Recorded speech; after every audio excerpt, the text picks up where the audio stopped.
What is going on YouTube? Levier Dragon here, and I am here today to show you my wind-up deck profile for this format. So wind-up is my favorite deck, which I'm pretty sure any of you that have been watching me for a while know that. It's just my favorite deck. So I always try to innovate the deck, find out what's the best for the format, and this is what I think is the best deck list of wind-ups for the format. So let's just get into it. So first of all, 3 Shark, it's just an obvious.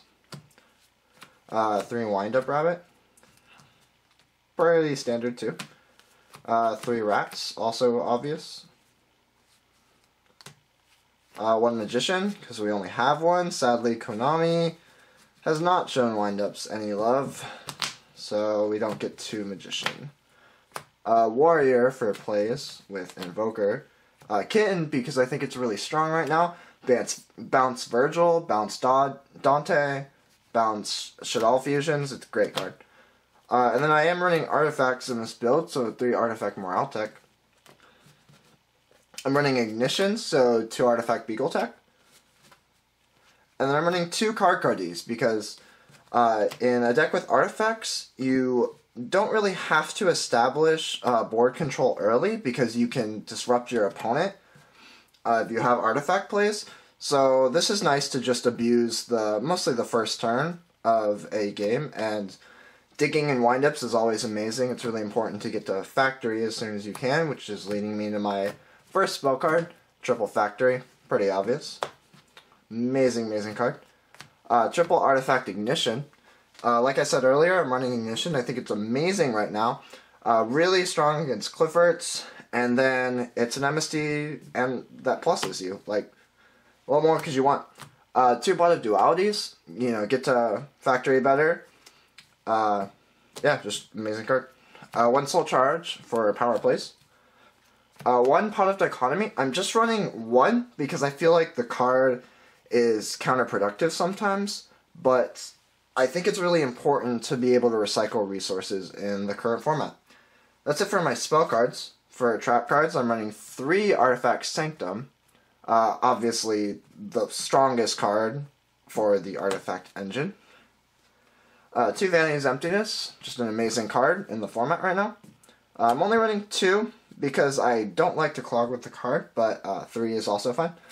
2 Trap Stun because I think it's really important to turn off your own emptiness and make sure that you aren't bothered by the opponents. I might switch this to the Wiretap, but I don't know. I think it needs a bit more testing, but I'll see in the future. 2 Call the Haunted, because it's so great with artifacts, and it's amazing with Wind-Up Rat too. And then the Holy Trinity of trap cards right now. Bottomless, really great against Quillforts. Solemn Warning, really great against Rogue, Satellar, and Compulse. It's pretty much great against everything. I think the main deck is 41 cards. I'm not exactly sure on that. For the extra deck, I'm running 1 kit. I wish. I'm running 1 Mech-Equipped Engineer. Really great for just stalling.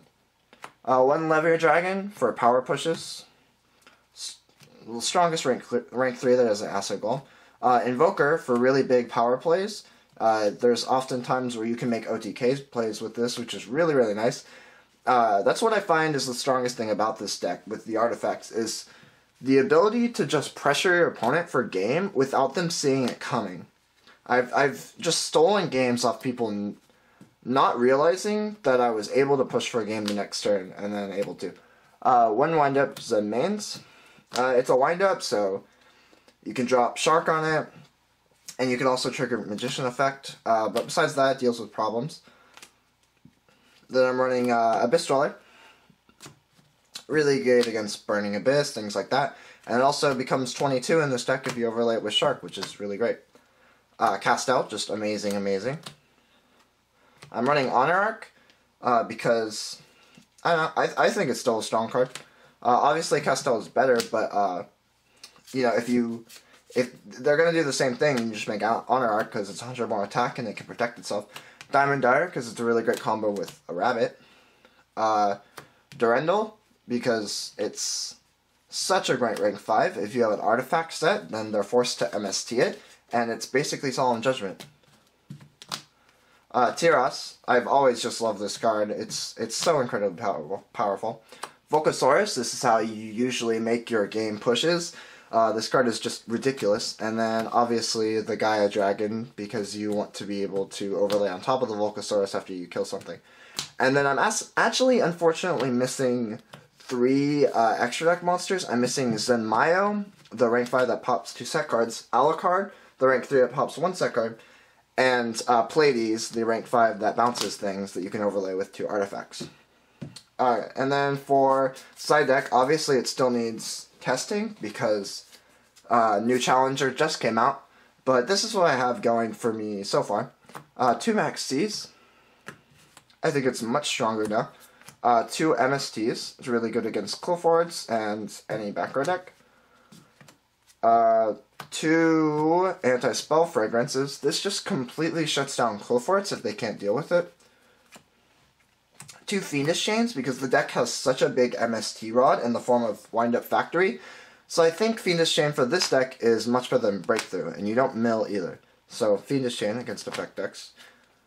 Chain Disappearance, mostly for Burning Abyss. 2 Shadow Imprisoning Mirrors for Shaddolls and Burning Abyss.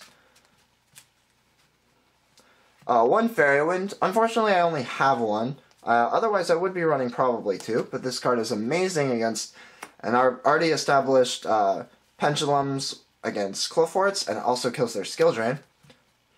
1 Light Imprisoning Mirror, just in case I run into Satellars, which they have topped a regional recently, so, you know, maybe. I'd probably take it out for a Fairy Wind, though.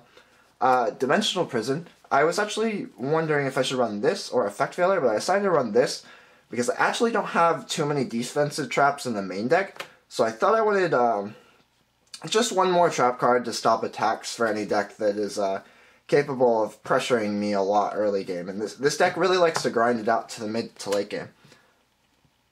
Alright, so that's it for my deck profile.